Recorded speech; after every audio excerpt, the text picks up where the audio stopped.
حضرت ابو ہریرہ سے روایت ہے کہ نبی اکرم نے فرمایا میت جب قبر میں دفن کر دی جاتی ہے تو وہ پسماندگان کے واپس لوٹتے وقت جوتوں کی آواز سنتی ہے.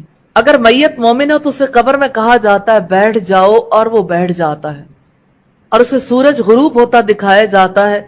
اور یوں پھر آگے کی روایت ہمیں ملتی ہے کہ وہ شخص جو بہت پہلے تمہارے ہاں مبعوث ہوئے ان کے بارے میں تم کیا کہتے تھے اور تم ان کے بارے میں کیا گواہی دیتے ہو؟ مومن آدمی کہتا ہے ذرا بیٹھو مجھے عصر کی نماز ادا کرنے دو، سورج غروب ہونے والا ہے. فرشتے کہتے ہیں بے شک تو دنیا میں نماز پڑھتا تھا.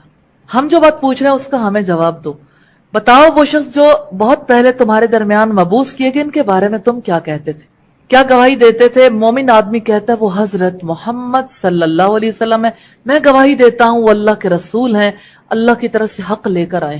تب اسے کہا جاتا ہے اسی عقیدے پر تو زندہ رہا، اسی پر مرا اور انشاءاللہ اسی عقیدے پر اٹھے گا. پھر جنت کا دروازہ اس کے لیے کھول دیا جاتا ہے اور اسے بتایا جاتا ہے جنت میں یہ تمہارا محل ہے اور جو کچھ اللہ نے جنت میں تمہارے لیے تیار کر رکھا ہے وہ بھی دیکھ لو. یہ سب کچھ دیکھ کر اس کے شوق اور لذت میں اضافہ ہو جاتا ہے. پھر اس کی قبر 70 ہاتھ یعنی 105 فٹ یا 35 میٹر تک کھلی کر دی جاتی ہے اور اسے منور کر دیا جاتا ہے اور اس کے جسم کو پہلے والی حالت میں لوٹا دیا جاتا ہے یعنی اسے سلا دیا جاتا ہے. یہ طبرانی کی روایت ہے، ابن حبان اور حاکم نے بھی اسے روایت کیا. اور حضرت برا بن عازب سے روایت ہے، انہوں نے کہا کہ ہم رسول اللہ کے ساتھ ایک انصاری کے جنازے میں گئے، ہم قبر کے پاس پہنچے تو ابھی لحد تیار نہیں ہوئی تھی تو رسول اللہ بیٹھ گئے اور ہم بھی آپ کے ارد گرد بیٹھ گئے، گویا کہ ہمارے سروں پر پرندے ہوں. نہایت سکون اور خاموشی سے بیٹھے تھے. آپ کے ہاتھ میں ایک چھڑی تھی جس سے آپ زمین کو رید رہے تھے. آپ نے اپنا سر اٹھایا اور فرمایا اللہ سے عذاب قبر کی امان مانگو. آپ نے یہ 2-3 مرتبہ فرمایا. جریر کی روایت میں یہاں یہ اضافی ہے جب لوگ واپس ہو جاتے ہیں تو میت ان کے قدموں کی آہٹ سنتی ہے جبکہ اس سے یہ پوچھا جا رہا ہوتا ہے فلاں تیرا رب کون ہے، تیرا دین کیا ہے اور تیرا نبی کون ہے. حناد نے بیان کیا کہ مردے کے پاس 2 فرشتے یعنی منکر نکیر آتے ہیں، اس کو قبر میں بٹھلاتے ہیں اور سوال کرتے ہیں کہ تیرا پروردگار کون ہے. وہ جواب دیتا ہے میرا پروردگار اللہ ہے. پھر سوال کرتے ہیں یہ کون شخص ہے جو کہ تم لوگوں کی طرف مبعوث کیا گیا، یعنی نبی صلی اللہ علیہ وسلم کے بارے میں معلومات کرتے ہیں. وہ جواب دیتا ہے کہ وہ اللہ کے فرستادہ تھے.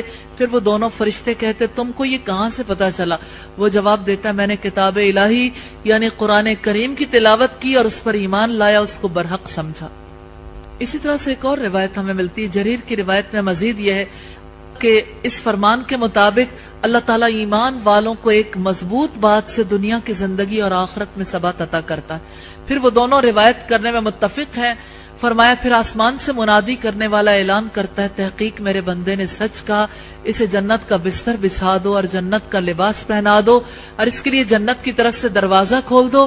فرمایا جنت کی طرف سے وہاں کی ہوائیں، راحتیں اور خوشبوئیں آنے لگتی ہیں اور اس کی قبر کو انتہائی نظر تک وسیع کر دیا جاتا ہے. پھر کافر اور اس کی موت کا ذکر کیا اور فرمایا اس کی روح اس کے جسم میں لوٹائی جاتی ہے اور اس کے پاس آتے ہیں فرشتے، اسے بٹھاتے ہیں، اس سے پوچھتے ہیں تیرا رب کون ہے؟ وہ کہتا ہے ہاں مجھے کوئی خبر نہیں. پھر وہ اس سے پوچھتے ہیں تیرا دین کیا ہے؟ تو وہ کہتا ہے مطلب جیسے کراہ نکالتا ہے نا اسی طرح سے کہتا ہے مجھے خبر نہیں. پھر وہ اس سے پوچھتے ہیں یہ آدمی کون ہے جو تم میں مبعوث کیا گیا تھا؟ وہ کہتا ہے مجھے کوئی خبر نہیں. تو منادی آسمان سے ندا دیتا ہے اس نے جھوٹ کہا، اس کے لیے آگ کا بستر بچھا دو، اسے آگ کا لباس پہنا دو، اس کے لیے دوزخ کی طرف سے دروازہ کھول دو. فرمایا کہ پھر اس جہنم کی طرف سے اس کی تپش اور سخت گرم ہوا آنے لگتی ہے اور اس کی قبر کو تنگ کر دیا جاتا ہے حتیٰ کہ پسلیاں ایک دوسرے میں پھنس جاتی ہیں. جریر کی روایت میں مزید ہے کہ پھر اس پر ایک اندھا گونگا فرشتہ مقرر کر دیا جاتا ہے. اس کے پاس بھاری گرز ہوتا ہے، اگر اسے پہاڑ پر مارا جائے تو وہ پہاڑ مٹی مٹی ہو جائے.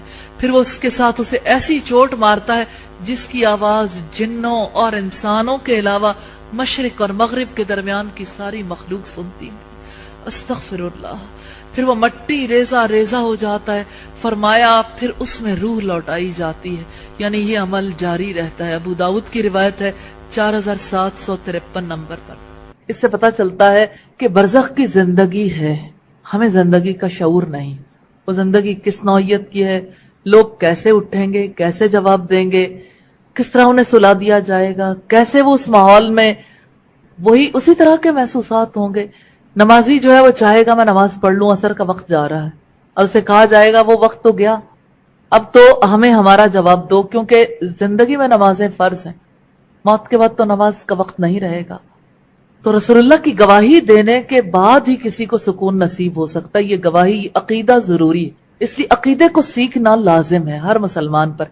ہمارے یہاں عقیدہ سمجھا جاتا ہے لا الہ الا اللہ محمد رسول اللہ، آگے نہ لا الہ الا اللہ کی شرائط پتہ ہے، نہ محمد رسول اللہ کی شرائط پتہ ہے، نہ عقیدے کی حقیقت کا پتہ ہے. تو عقیدہ بڑا ڈیٹیلڈ سبجیکٹ ہے، اس کو بہت زیادہ سیکھنے کی ضرورت ہے. اللہ تعالی ہم سب کو توفیق عطا فرمائے.